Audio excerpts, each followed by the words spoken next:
इस वीडियो में हम समझने जा रहे हैं बीइंग का एक बहुत ही यूनिक कॉन्सेप्ट और मुझे लगता है कि यूट्यूब पे आपको ये कॉन्सेप्ट नहीं मिलेगा। ये कॉन्सेप्ट है preposition plus being. For example on being, before being, after being, eight being, of being, in spite of being, ये सारे कॉन्सेप्ट्स आइए समझते हैं एक एक करके वन बाय वन। साथ ही साथ मैं इनका रेलेवेंस यानी प्रासंगिकता मॉडर्न इंग्लिश को लेकर के क्या है ये भी मैं बताता चलूंगा। So don't skip any part of this video and watch this video till the end. तो ये फर्स्ट एक्सप्रेशन देखिए, on plus being plus verb की थर्ड फॉर्म। ये वर्ब की थर्ड फॉर्म प्रायः आप देखेंगे इस पैटर्न के साथ आती है। ये पैसिव वॉइस का सेंस देता है और आप प्रायः देखेंगे कि ये रिटन इंग्लिश में ज़्यादा यूज़ होता है या फिर नोटिसेस में देखने को मिलेगा, रूल्स या फिर लीगल नोटिफिकेशंस जो होते हैं उनमें ये देखने को मिलता है।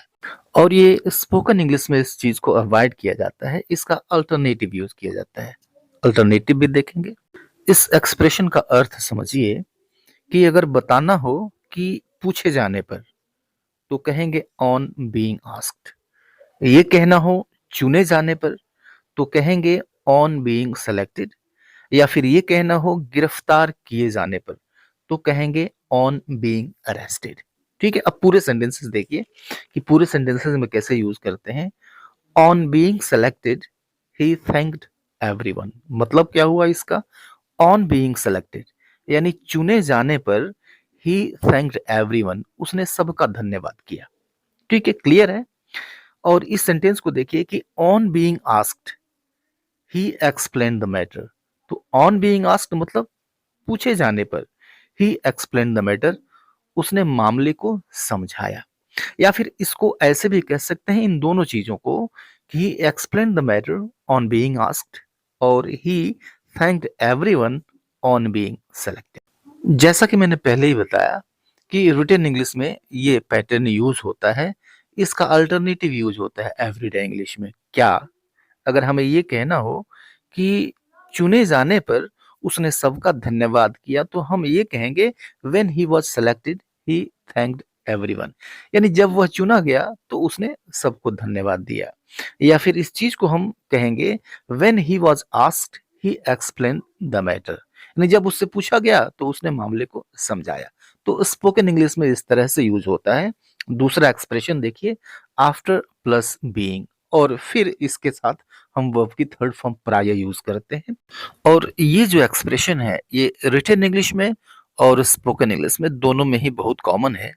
इसका यूज और इसका अर्थ समझिए। आपको लिखना है या फिर कहना है दंडित किए जाने के बाद तो कहेंगे आफ्टर बीइंग पनिश्ड। अपमानित किए जाने के बाद कहेंगे आफ्टर बीइंग इंसल्टेड। नौकरी से निकाले जाने के बाद ये कहना हो तो कहेंगे आफ्टर बीइंग फायर्ड।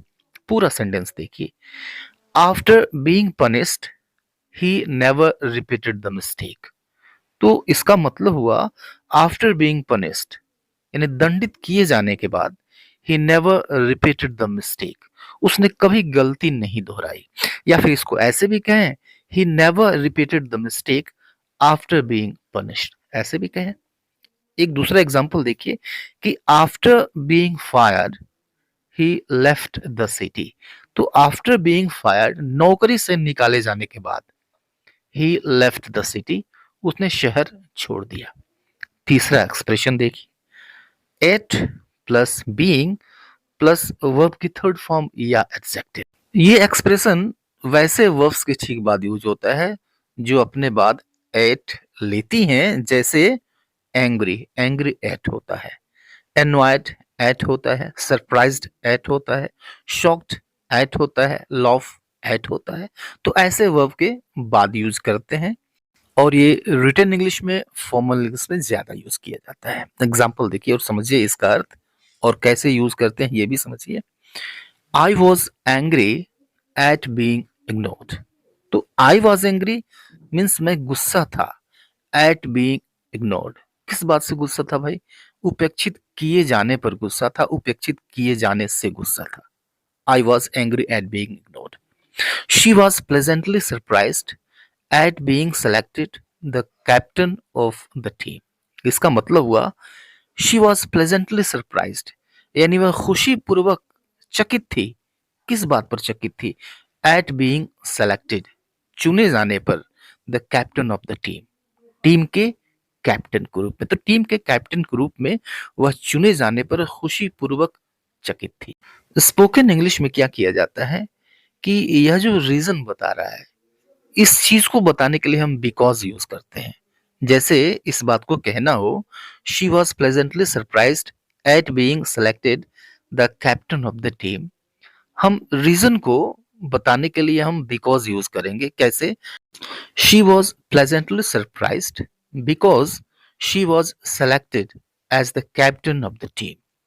उसी तरह से इस चीज को हम कहेंगे, I was angry because I was ignored. ठीक है, अगला एक्सप्रेशन देखिए, ऑफ बीइंग। तो यह जो ऑफ बीइंग है, ये ऐसे वर्ब्स के ठीक बाद आता है जिनके बाद हमें प्रेपोजिशन के रूप में ऑफ यूज करना होता है। जैसे ऑफरेड, ऑफरेड ऑफ होता है, टायर्ड, टायर्ड ऑफ होता है, प्राउड ऑफ होता है, अशेम्ड ऑफ होता है, कैपेबल ऑफ होता है। तो ऐसे वर्ब के बाद हम यूज करते हैं जिसके ठीक बाद प्रेपोजिशन ऑफ यूज करना होता है। और ये बहुत ही कॉमन है, मॉडर्न इंग्लिश में बहुत ही कॉमन है, स्पोकन हो रिटन हो यूज किया जाता है। आप सेंटेंसेस देखिए, ये होने से डरना, इस बात के लिए हम यूज करेंगे ऑफरेड ऑफ बीइंग, होने से डरना। होने पर गर्व होना, प्राउड ऑफ बीइंग, ये हम कहेंगे।